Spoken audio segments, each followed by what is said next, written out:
Welcome to the Own Your Best Life podcast. I'm May Emson, your host, leadership and mindset coach. Here, we talk all things spiritual, mindset, business, leadership, and wellness for the modern seeker who wants to align their life with purpose and inspiration. We'll cover career changes, stress management, meditation, energy, intuition, and more. Each episode holds spiritual and practical tools to help you live a life of your wildest dreams without getting burnt out along the way. Ready to live a life on your own terms? This is the Own Your Best Life podcast. Welcome, friends, to episode number 228 of the Own Your Best Life podcast.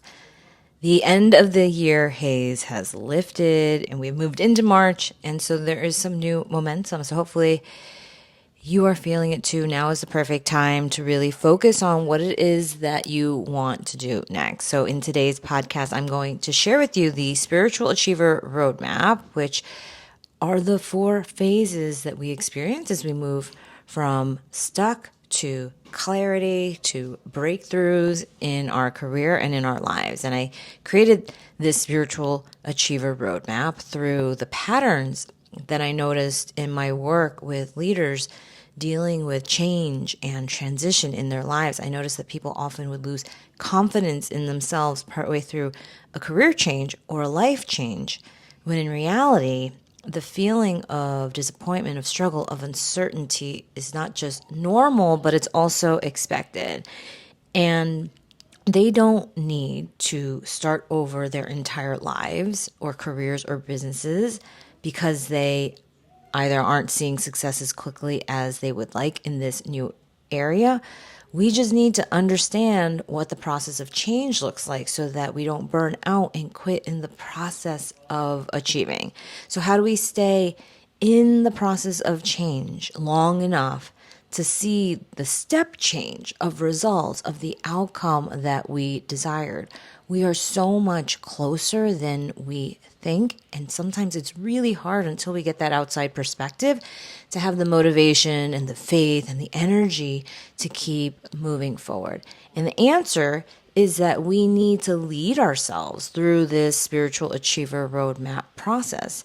And as I studied change, I learned that one of the ways that we can help ourselves in these situations and to not spiral downwards into overwhelm and anxiety for too long is to set expectations of what the challenges are and what the difficulty that we expect to be coming our way.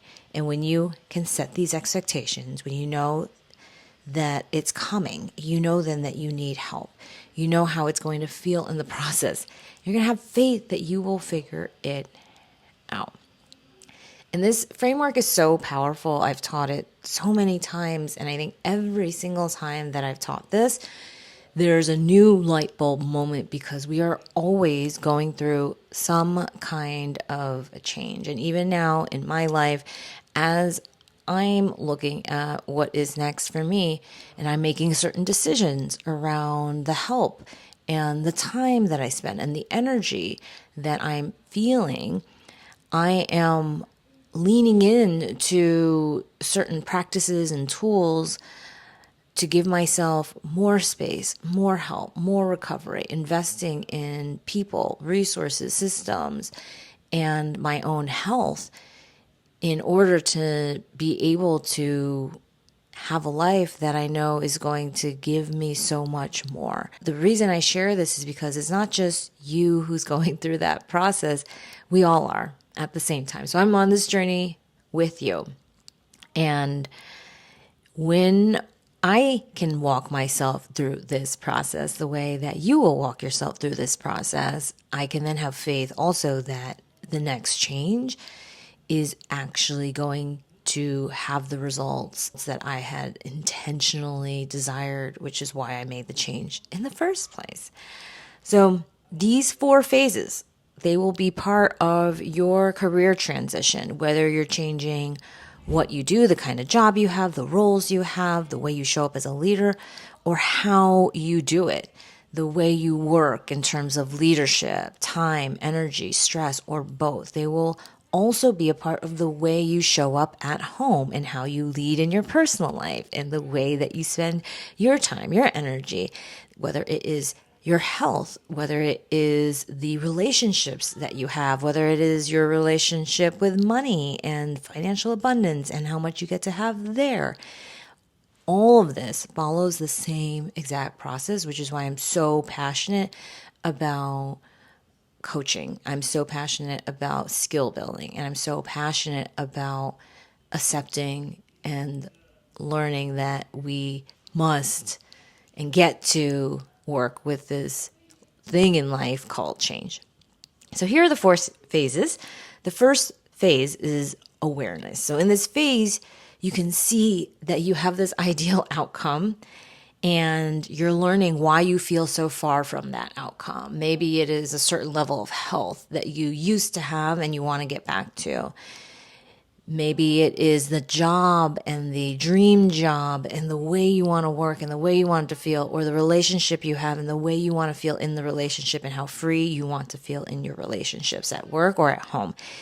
And in this phase, it's all about clarity. It's all about focus. It's all about breaking free from these old identities of a person who used to work or live in a certain way.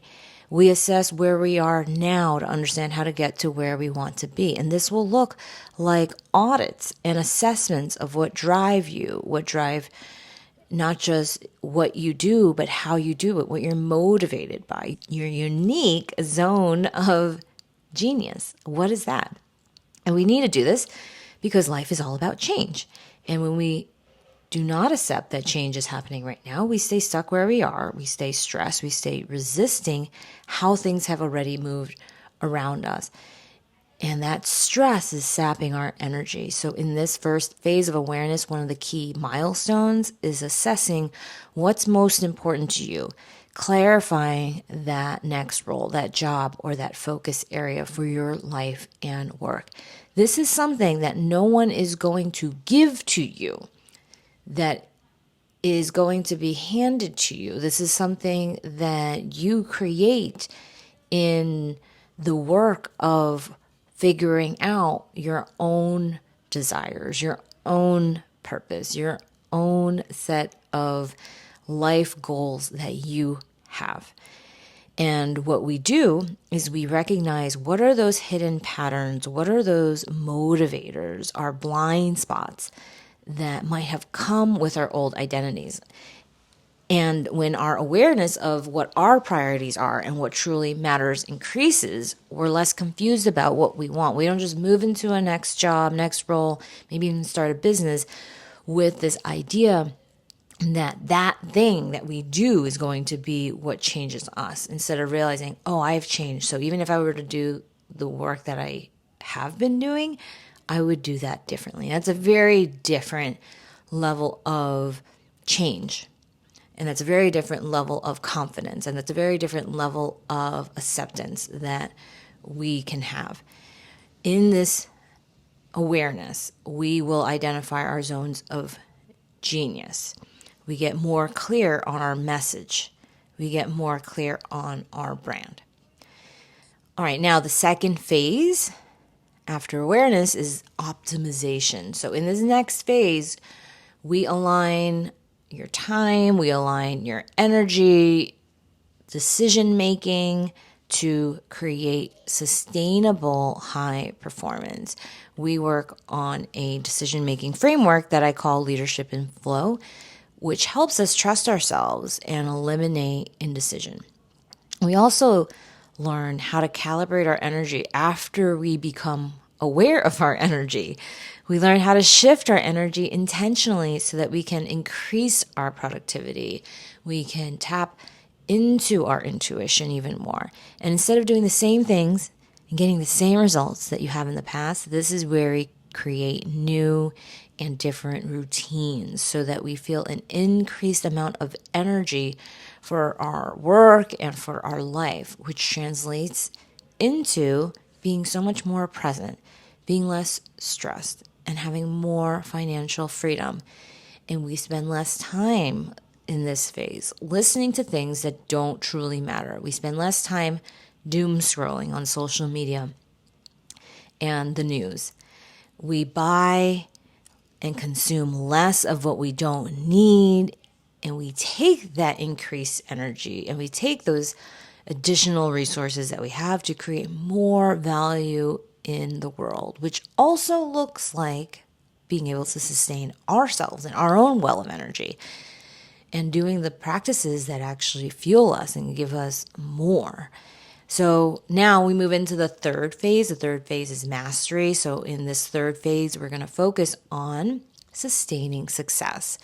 What does it look like to scale our impact, to innovate, to make deeply aligned decisions that you feel maybe a little bit scared by, but also something that you think will truly make an impact? And this looks like aligning your career with your purpose.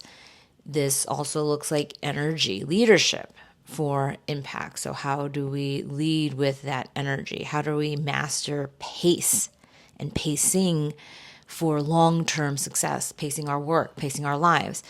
Public speaking as a spiritual practice, the intersection of achievement, fulfillment, and the spiritual side of decision making. We will focus on thriving without burning out and sustaining high performance, sustaining having that level of mastery with a sense of ease. And this is where we take back 5, 10 plus hours of your week or more and now have capacity to do whatever it is that we've always wanted to do.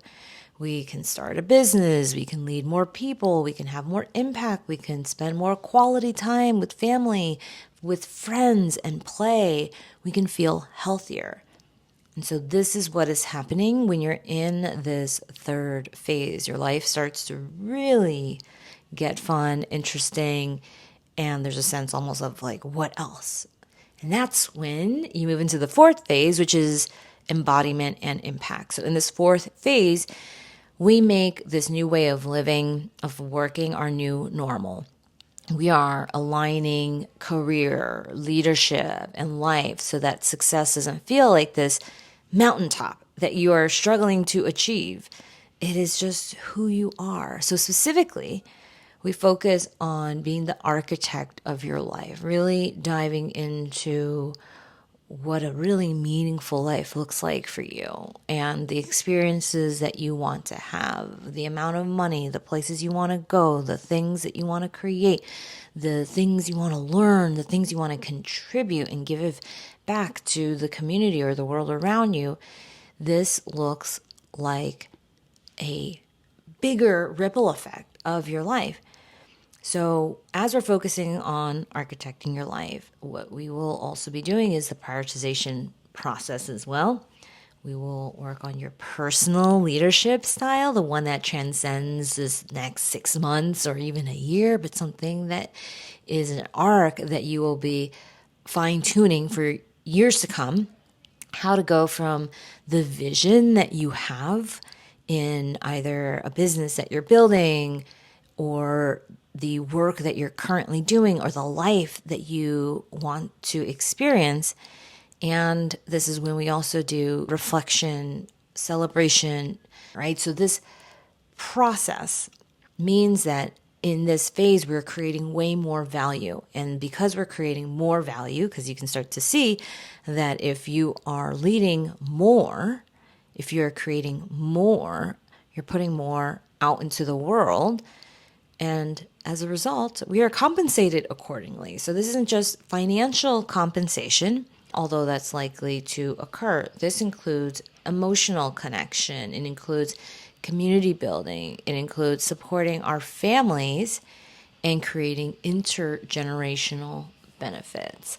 And I was just recently talking with Jay about some of our money goals that we have for this year and beyond. And a lot of the thoughts that I have and the conversations that I have with him now are around things that are not just for now, things that are about goals that are multi-years, maybe decades long. And will have intergenerational benefits, not just because, maybe there's money being created intergenerationally or wealth that is distributed differently or ways that we want to contribute to society or the world around us in meaningful ways, right? So those are these personal things.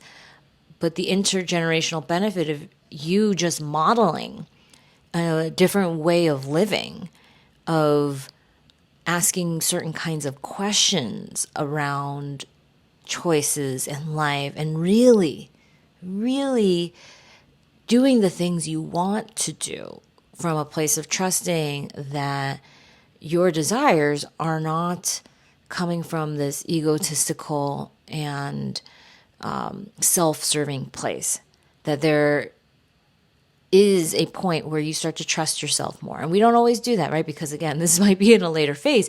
We might not always do that when we worry that everything we're thinking isn't correct, when we worry that we're copying, pasting other people's versions of life into ours. But trust me when I say that there is a point when it doesn't mean that you always know everything, but there's a point where you know enough to know that if you start really having an idea come through, a nudge, when your intuition is telling you something, you realize there's something there that you need to listen to. You start to investigate it more. You start to be curious. You start to say, if I don't know how to do this, it doesn't mean I don't want to do this. It doesn't mean it's not meant to also happen for me. What it does mean is that I need to figure out how to make it happen. I get to figure this out, and I get to have this thing in my life, and I get to experience this. I get to give this. I get to hold the energy of being someone that doesn't always know how to make it from A to Z, but has figured out the B, C, D, E, F, G, right? All the way through. So that gap often is where we get stuck. We think because we don't have the full path mapped out, that this means that it isn't for us, versus realizing that in any journey that we go on, if we decide to take the call, it means we're going from the known into the unknown on purpose. We decided. And in that place of unknown is where we learn, is where we suddenly stop fearing things that we once feared, whether it was certain places or institutions, organizations or people, or even ourselves, and the decisions that we might have made that we felt tripped us up in the past. So there's a very different sense of freedom here and self-trust and the way you make decisions around how you spend your money or your time then land differently. So those are the 4 phases. Most achievers get stuck because they're either trapped in the same life, right? It's like the Groundhog Day. Every day looks the same. And we have the same patterns, which means we see the same things, we do the same things, and we react and act the same way. And we have the same hidden blind spots, which means that we don't see what we don't see. We don't know what we don't know. And we're working harder than we need to because we don't know what it looks like for it to be easier, or we're struggling to sustain our success. And I take clients through this spiritual achiever roadmap so that we can unlock clarity on what they want next in their career and their life, so that we can align their energy and then lead more effortlessly. So there's no more spinning in circles, just trying to figure it all out by yourself. This roadmap ensures that we have a focus on what's next. And it's also different because most success frameworks focus on either the strategy alone, which guess what, doesn't always work for you. You join certain things or you do certain things and they'll be like, here's the step-by-step process, A to Z, but it's a framework that isn't necessarily tailored to you. Or it's a framework that's only focused on spirituality, so it doesn't have the tangible and practical things of like, how do I actually talk to this person? Or how do I actually say what I am good at? What am I doing? How do I articulate this? And then how do I actually think about something that's next? And this is the only system that fully integrates both, so that we can scale our success in a way that feels right for you. So this is not about spending years untangling limiting beliefs. The right process and roadmap will unlock results immediately. And this is a deep, transformative process that aligns actionable strategies, like here's what you will actually do differently, and the shifts that create this longer term way of living and working. And we experience these 4 phases in as little as a month or as long as a year because we are working through different kinds of changes in our lives. For example, the first change, if you're starting a business, might be understanding who you're here to serve and what you want to do next. You'll gain awareness of your zones of genius, the value proposition. You'll start to optimize your life by sharing your personal brand on social media, making it part of your routine. You'll build mastery as you get in more reps of working with ideal clients. And then in the 4th phase, you will embody it by being known for this work and bringing more people in to help or support you. And these questions typically come up, right? So it's so clear, this process. Well, it's clear to me, but it's not clear to everyone. So why doesn't everyone do it? And the answer is that we have these natural obstacles that keep us in this resistance to change. And specifically, what often comes up when we think about what's next are these questions. The first one is, what about time? Like, how much time does it make to make these shifts? We already have so much to do. This isn't about adding more to your plate. It's about reducing the fire drills. It's about taking away all the mental drama that takes up time and energy. It doesn't mean you have none of it, but there's a lot of mental drama that takes up our time and energy. So our success happens with more ease. And the other question is, shouldn't I be able to do this on my own? This obstacle that comes up when we think about changing how we work or how we live or the way we're doing things is thinking, oh, we should have it figured out by now. I should have figured it out on my own. How come that employee won't do the thing that I asked them to do? I should know how to do this by now. And this is often where achievers go to die. And we dig in, we self-isolate, we quote unquote just try harder and force the thing, which is still not working. And obviously we start getting the same results and it makes us even more frustrated. And as we do all of these things, what we're doing, these behaviors of self-isolating, of just working harder, these are the antithesis of where we actually are in our leadership journey. At this point, we've proven we can get things done. We can, quote unquote, do the work by ourselves, but that isn't the challenge. Getting things done isn't the challenge. The challenge is, at this point, you're taking a different kind of journey. You're taking a different kind of risk. The risk of and the challenge of letting go of complete control. The challenge of what to do when someone has a different way of doing it than you. We are learning how to bring more people together.